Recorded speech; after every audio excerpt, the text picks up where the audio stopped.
What is the cost of war? Is it merely a tally of dollars and cents, or does it extend into a realm that's far more personal, more human?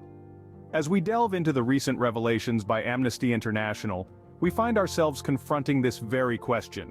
The organization's investigation unearths a disturbing truth about the use of US-made weapons in 2 Israeli airstrikes in Gaza this past October. The aftermath? A staggering 43 civilians lost their lives. But the casualties were not just numbers. They were mothers, fathers, children, friends, and neighbors. Their homes, once filled with love and laughter, now lay in ruins, shattered by the force of the airstrikes.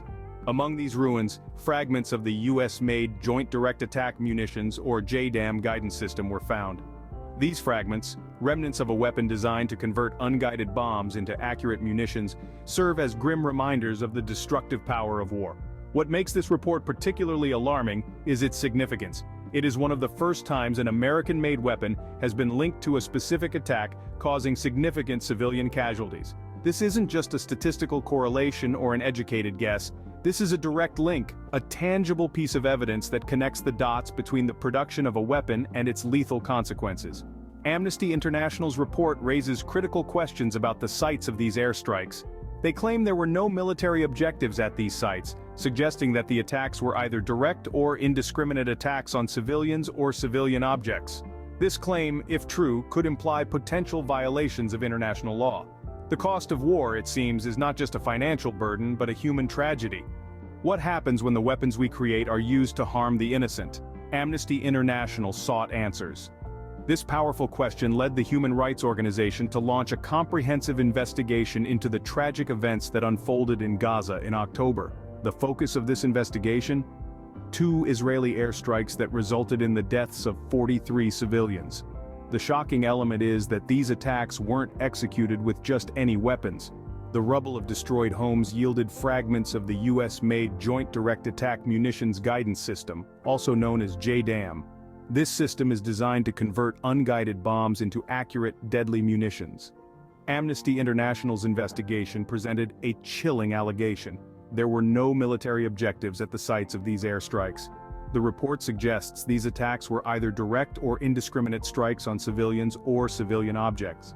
Such actions, if proven true, could constitute a grave violation of international law.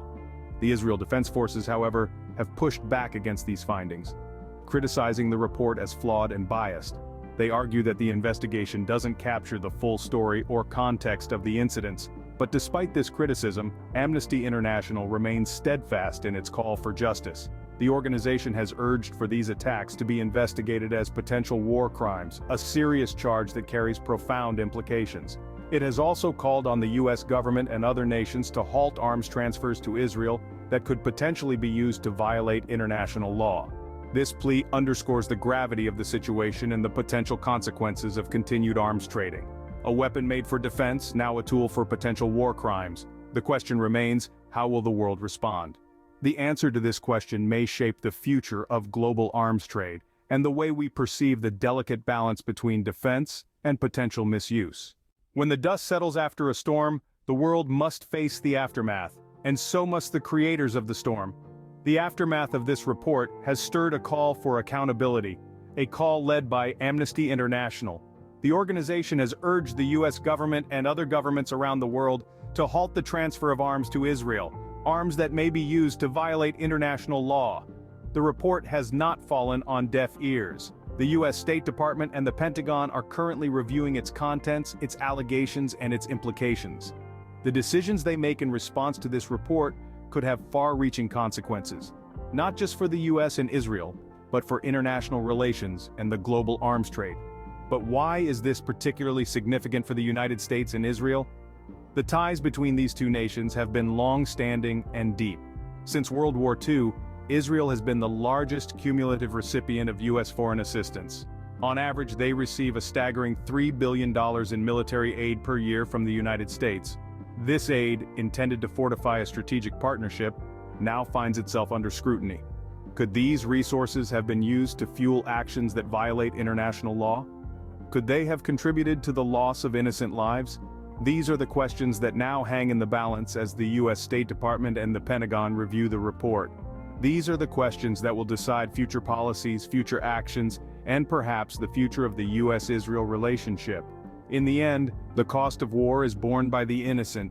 It's a cost that demands accountability and change, and the time for that change is now.